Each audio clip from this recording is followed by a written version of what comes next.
सुन त्जू एक चीनी दार्शनिक हुआ। इसे आप एक आर्मी कमांडर भी बोल सकते हैं। इसे दार्शनिक पहले बोला जाए तो ठीक रहेगा मेरे राय में। तो सुन त्जू का एक प्रसिद्ध कथन है, सबसे बड़ी जीत वह है जिसके लिए किसी युद्ध की आवश्यकता नहीं है। अब आप सोचेंगे कि बिना युद्ध के जीत कैसी? आखिर तो युद्ध लड़के ही जीत का मज़ा आता है। ये विचार आपके मन में उठ रहा होगा, लेकिन सुन त्जू ने बड़ी गहरी बात करी है जो साधारण आदमी होगा उसके समझ नहीं आएगा, बल्कि वो तो बोलेगा गलत बात बोली है। साधारण आदमी ये बोलेगा कि जीत वही और सबसे बड़ी जीत वही जिसके लिए सबसे बड़ा युद्ध लड़ा गया हो। एक उदाहरण मैं आपको अभी देता हूँ, हाल ही में हुआ। वैगनर ग्रुप एक प्राइवेट मर्सनरी कंपनी है या प्राइवेट आर्मी है जो रूस में स्थित है। अभी आपको मालूम ही होगा, रूस और यूक्रेन के बीच में युद्ध चल रहा है।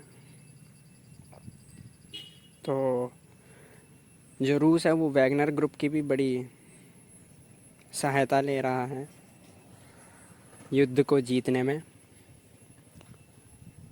तो हाल ही में हुआ क्या है कि वैगनर ग्रुप के जो प्रमुख हैं उनका नाम प्रिगोजिन है। तो वैगनर ग्रुप को जो सप्लाईज आती थी, फूड सप्लाईज हो गई, गोला बारूद हो गया, और जितनी भी सहायता होती थी वो रूस ने कम कर दी या फिर ख़त्म कर दी। तो प्रिगोजिन हो गया गुस्सा, वैगनर ग्रुप हो गया गुस्सा। तो प्रिगोजिन ने क्या करा, उसने अपनी सेना वैगनर ग्रुप को पीछे बुला लिया और रशिया का एक शहर है, उस शहर का नाम मुझे अभी याद नहीं आ रहा, वो लॉजिस्टिक्स सेंटर है। वहाँ से सारे गोला बारूद, खाना, सबकी सप्लाई की जाती जो यूक्रेन में रूस की जो सेना है। तो प्रिगोजिन ने उस पूरे शहर पर कब्ज़ा जमा लिया वैगनर ग्रुप का मदद लेते हुए।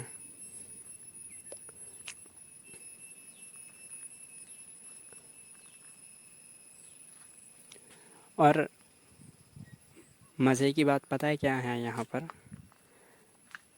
रूसी सेना का कब्ज़ा था उस शहर के ऊपर।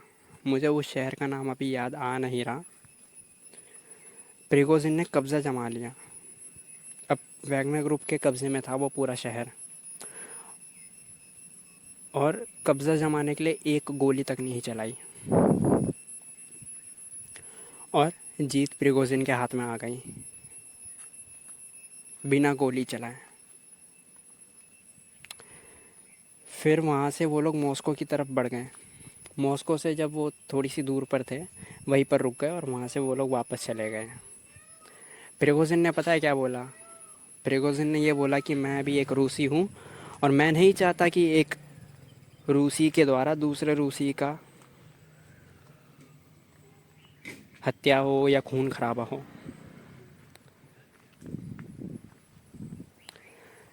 तो यहाँ पे पता है क्या देखने को मिलता है? यहाँ पे यह देखने को मिलता है कि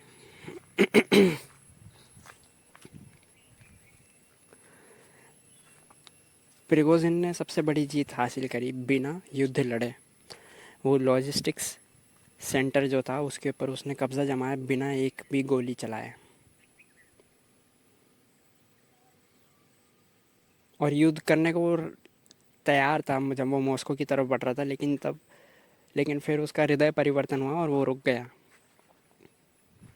शायद प्रिगोजिन के मन के अंदर ये बात आ गई होगी कि सबसे बड़ी जीत वह है जिसके लिए युद्ध की आवश्यकता नहीं है।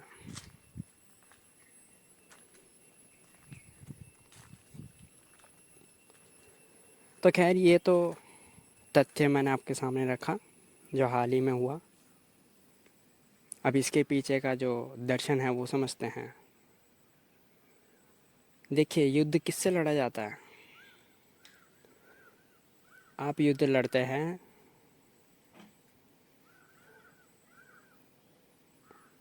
आपके सामने वाला अपोनेंट युद्ध लड़ता है आपसे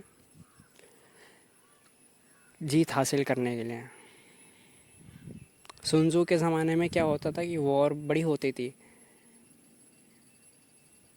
चीन और किसी दूसरे देशों के बीच में। तो ज़्यादातर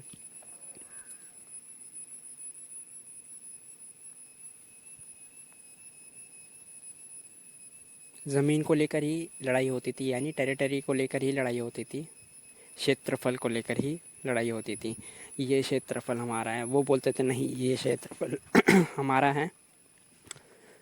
तो उसके ऊपर विजय हासिल करने के लिए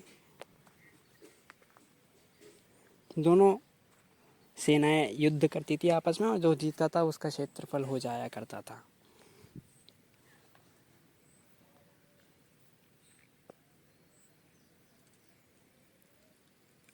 देखिए, युद्ध में लड़के एक दूसरे से सामने वाले को मारकर अगर आप विजय हासिल कर लेते हैं तो जीत आपकी होती है, विजय आपकी होती है।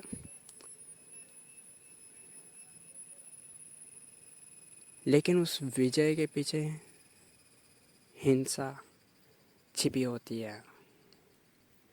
वह हिंसा जो आपने आपके अपोनेंट के ऊपर करी जीत हासिल करने के लिए, तो वह जीत इसलिए बड़ी नहीं मानी जाती क्योंकि उस जीत के पीछे हिंसा छुपी होती है।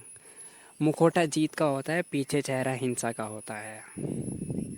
और जो मैंने अभी आपको तथ्य बताया प्रिगोजिन का, कि एक भी गोली चलाए बिना उसने पूरे लॉजिस्टिक्स सेंटर पर कब्ज़ा कर लिया, वह जीत वह है जिसके पीछे एक भी हिंसा नहीं है, क्योंकि एक भी गोली नहीं चली, फिर भी जीत हासिल हो गई।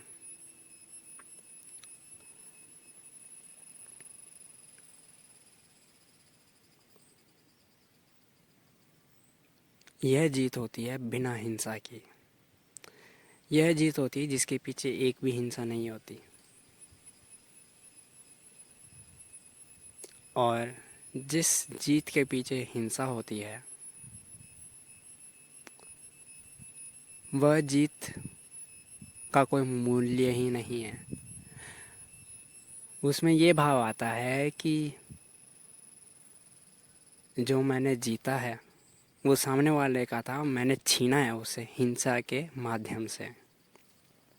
और वह जीत जिसमें कोई संघर्ष नहीं, जिसमें कोई हिंसा नहीं, जिसमें कोई युद्ध नहीं, जिसमें कोई लड़ाई नहीं, जिसमें कोई प्रतिस्पर्धा नहीं, उसमें ये भाव होता है कि जो मैंने जीता है वह हमेशा से ही मेरा ही था, और बिना लड़ाई, बिना युद्ध और बिना हिंसा किए आज ये साबित हो गया कि ये मेरा ही है। ये भाव भीतर जन्म लेता है। इस भाव को जानने के लिए भीतर गहरे में देखना पड़ेगा। आज इतने युद्ध तो नहीं होते, कम ही युद्ध होता है।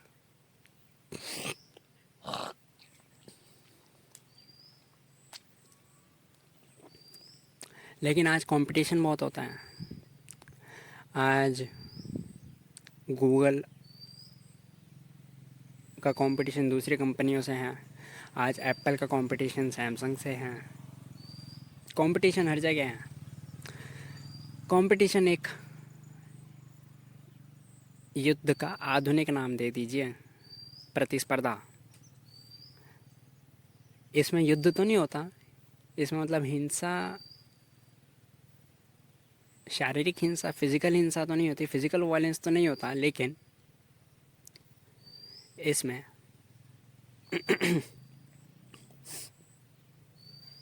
बड़ी सूक्ष्म हिंसा होती है।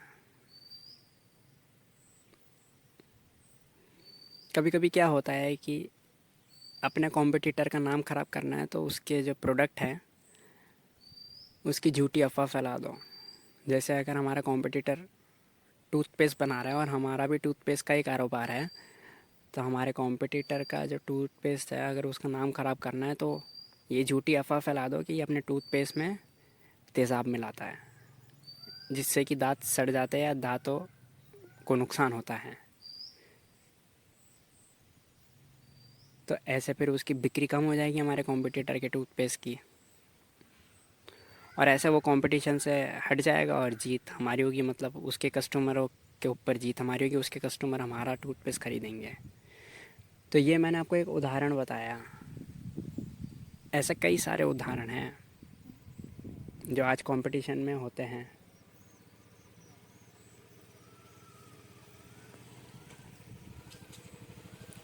तो इसमें आपने देखा, जो झूठी अफवाह फैलाकर अपने कॉम्पिटिटर का नाम खराब करा, यह भी तो एक प्रकार की हानि ही करना हुआ। ये भी तो एक प्रकार का छोटा सा आक्रमण ही तो हुआ अपने कॉम्पिटिटर के ऊपर। हिंसा क्या है? हिंसा का मतलब दूसरे के ऊपर आक्रमण, दूसरे के ऊपर वार। युद्ध में तलवारों से, बंदूकों से वार होता है, और कंपटीशन में ऐसे वार होता है, झूठी अफवाह फैला दी या फिर और भी बहुत तरीके होते हैं।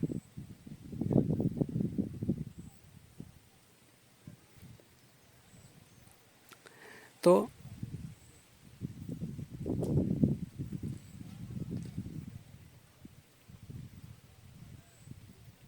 अगर झूठी अफवाह फैलाकर अपने कॉम्पिटिटर के ब्रांड के बारे में अगर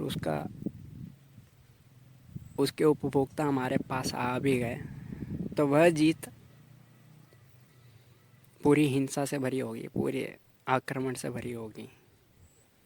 उसमें ये भाव आएगा कि जो आपने जीता वो आपका था नहीं, वो आपने हथियाया है आक्रमण के माध्यम से, हिंसा के माध्यम से।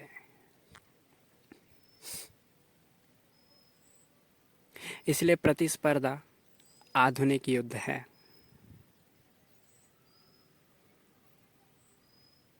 कंपटीशन एक मॉडर्न वॉर है, जिसमें बंदूक तलवारों का सहारा नहीं लिया जाता, लेकिन दूसरे माध्यमों का सहारा लिया जाता है, जैसे झूठी अफवाह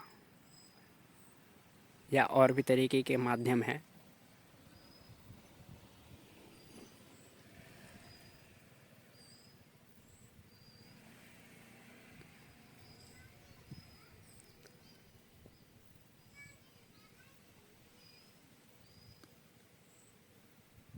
सबसे बड़ी जीत वही है जिसके लिए कोई संघर्ष नहीं, जिसके लिए कोई आक्रमण नहीं, जिसके लिए कोई फार नहीं, जिसके लिए कोई हिंसा नहीं।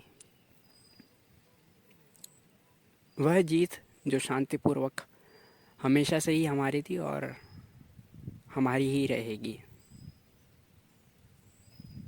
इसमें ये भाव कभी नहीं जगता कि मैंने हथियाया है। जो किसी और का हक था वो मैंने लड़कर हथियाया है, और जो आप लड़कर हथिया भी ले, जीत हासिल करके आप अपने नाम भी कर ले, तो क्या आप भीतर से राज़ी हो जाएंगे कि आप हमेशा से ही इसके मालिक थे और अभी भी आप इसके हकदार हैं? क्या ये भाव नहीं जगेगा आपके मन में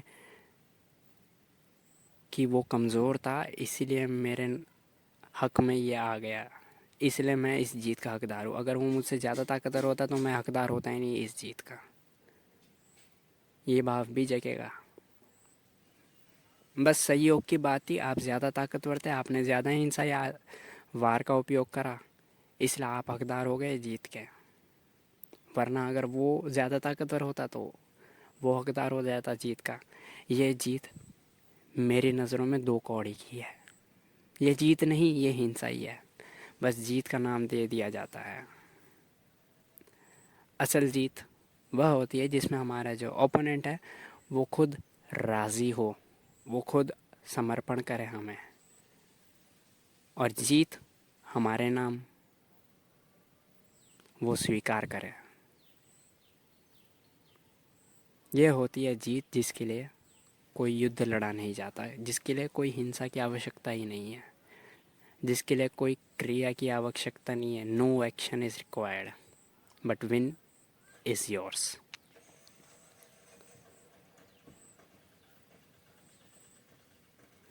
इतनी गहरी बात सुन जू ने करी, इसलिए मैं उसे दार्शनिक बोलता हूँ। कमांडर वो था आर्मी का, लेकिन मैं उसे पहला नाम दार्शनिक का दूंगा, क्योंकि जो उसने ये बात करी है बड़ी गहरी बात करी उसने। और इसी को हर कोई अगर अपने जीवन में उतार दे तो समाज बड़ा शांतिपूर्वक हो जाएगा। सब्सक्राइब करें अगर ये चलचित्र मददगार साबित हुई हो तो, और शेयर करें यह वीडियो।